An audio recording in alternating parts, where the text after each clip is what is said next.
के नाम से आमीन।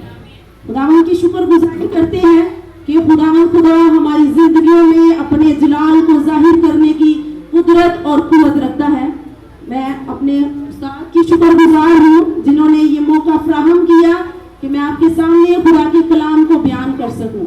और खुदावंद खुदा की कुदरत है जो अपने लोगों को अपने जलाल के लिए और अपने नाम के लिए इस्तेमाल करता है। हालेलुया। सातवां कलमा अगर हम गौर करें तो 7 का अदद जो है वो काबिलियत का अदद है। खुदा ने 6 दिन में पूरी कायनात को बनाया और 7वें दिन को उसने मुकद्दस ठहराया और 7वें दिन को बरकत दी। अगर हम देखें तो जो 6 कलमात पहले पेश किए गए और ये जो 7वां कलमा है तो 6 कलमे और ये 7वां कलमा मिलकर यीशु की कामिल मोहब्बत को जाहिर करता है। अगर हम देखें तमाम कलमात में तो यीशु ने सबके साथ जो है इन कलमात में मोहब्बत को जाहिर किया है। वो उसने अपने सताने वालों से भी मोहब्बत को जाहिर किया है, उसने गुनाहगारों के साथ भी मोहब्बत को जाहिर किया है, उसने अपनी माँ के साथ भी मोहब्बत को जाहिर किया है, उसने खुदा के साथ भी मोहब्बत को जाहिर किया है। यानी ये 7 कलमात मिलकर यीशु के कामिल मोहब्बत को जाहिर करते हैं कि मेरा और आपका यीशु जो है जब सलीब पर था तो उसने अपनी कामिल मोहब्बत की कामिल कुर्बानी को पेश किया। हालेलुया। खुदावंद की शुक्रगुजारी करते हैं कि खुदावंद खुदा हमारी जिंदगी में काम करता है और कलामे मुकद्दस में 7 का लफ्ज जो है वो बार बार आया है। कलामे मुकद्दस में अगर हम मुकाशवा की किताब में देखें तो 7 चिरागदानों का, 7 कलीसियाओं का, 7 मोहरों से बंद तुमार का, 7 नरसिंगों का और खुदा के कहर के 7 प्यालों का, 7 सितारों का जिक्र आया है। और अगर हम देखें नुमान कोड़ी ने जब 7 गोते लगाए तो फिर उसका कोड़ जाता रहा। कलाम बताता है कि जब बर्रे को कुर्बान किया जाता था तो उसके लहू को पर्दा पर जो काहिल था वो 7 बार छिड़कता था। हालेलुया। कलाम में जो 7 का लफ्ज है वो काबिलियत का लफ्ज है और कोई कामिल नहीं है। मेरे और आपके यीशु के अलावा कोई भी कामिल नहीं है। 7वां कलमा जिसे द वर्ड ऑफ रीयूनियन भी कहते हैं यानी बाप से मिलाप का कलमा। और इस कलमे का जिक्र कलाम मुकद्दस में से खोलेंगे लूका की मार्फत लिखा गया इंजीली बयान उसका 23 बाब और उसकी 46 आयत। खुदावंद के पाक कलाम में से लूका 23 बाब उसकी 46 आयत खुदावंद के कलाम में यूं मरकूम है। फिर यीशु ने बड़ी आवाज से पुकार कर कहा, ऐ बाप मैं अपनी रूह तेरे हाथों में सौंपता हूं। और ये कहकर दम दे दिया।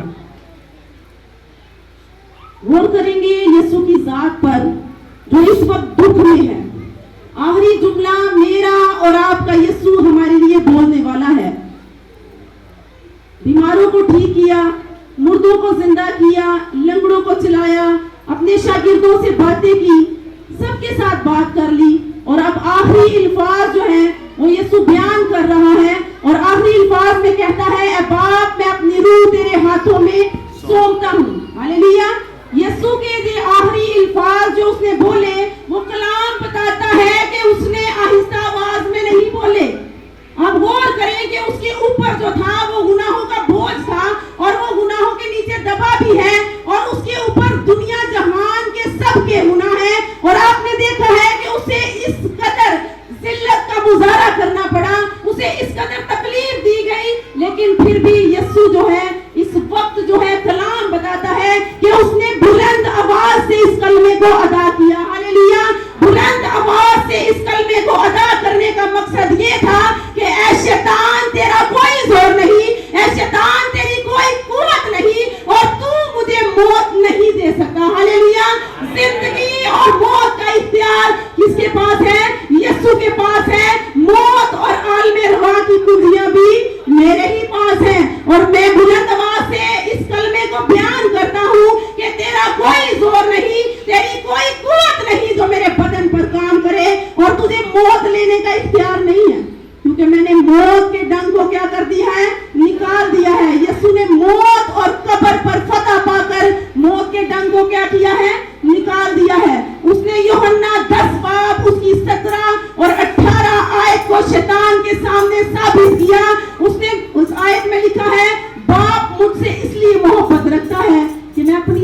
देता हूँ ताकि उसे फिर ले लूं।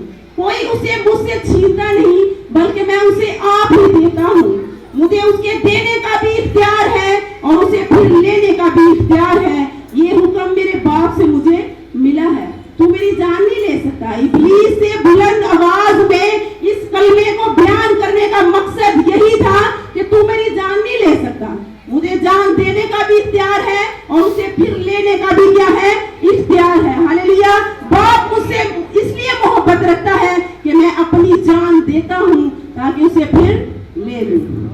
और शैतान शर्मिंदा हुआ कि इसके बदन पर मेरा कोई जोर नहीं, इसके बदन पर मेरी कुव्वत नहीं। और इस कलमे में जो पॉइंट्स हमारे सामने आते हैं वो ये है कि ये कलमा यीशु मसीह के बाप से मिलाप को जाहिर करता है। ये कलमा ज़बूर 31 और उसकी 5 आयत में की गई नबूवत की तकमील को जाहिर करता है।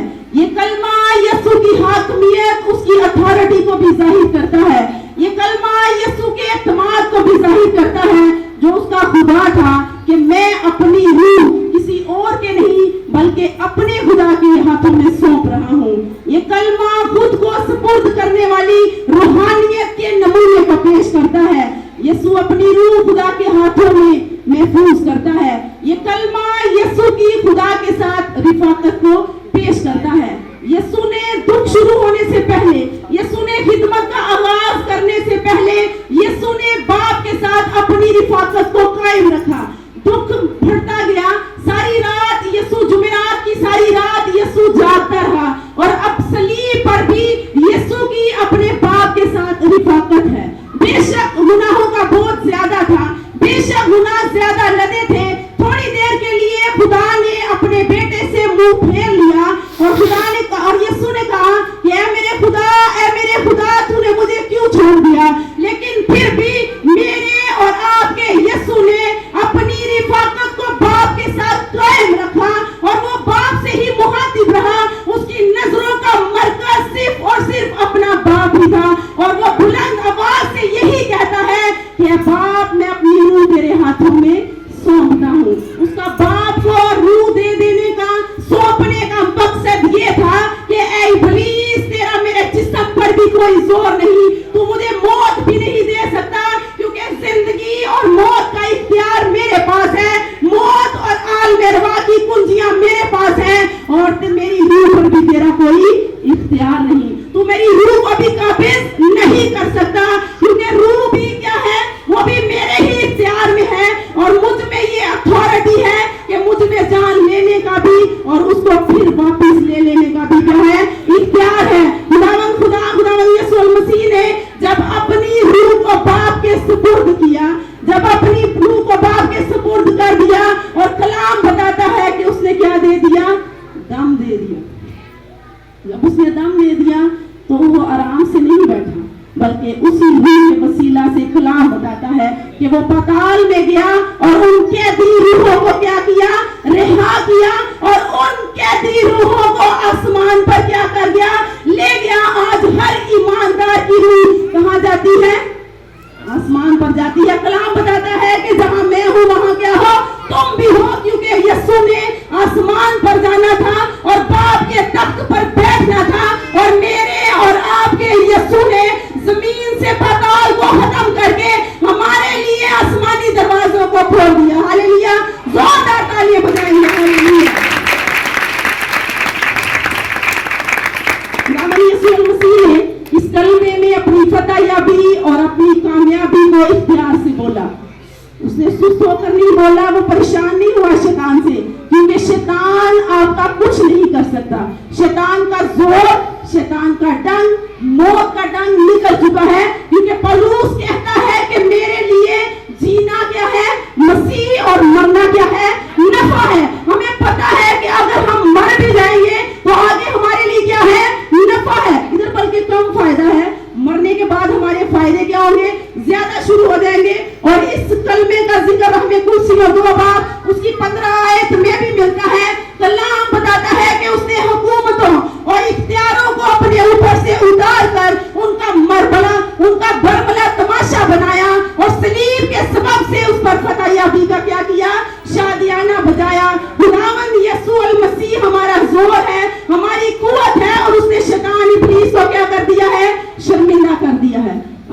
भीड़ देखी हो, उनका डंग भी निकल जाता है।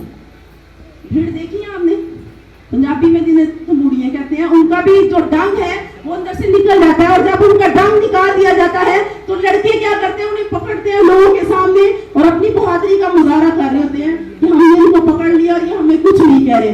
सेम इसी तरह शैतान का डंग क्या है, निकल चुका है। वो बस आपको डरा सकता है, वो बस आपको परेशान कर सकता है। उसका डंग मेरे और आपके यीशु ने क्या कर दिया, निकाल दिया, क्योंकि मौत का इख्तियार यीशु के पास था और रूह को भी वो कुछ नहीं कर सकता, क्योंकि मेरे और आपके खुदावंद ने अपनी रूह को किसके सुपुर्द कर दिया, बाप के सुपुर्द कर दिया। अब अपनी जिंदगियों पर गौर करेंगे कि जीते जी ऐसी जिंदगी गुजारेंगे, ऐसी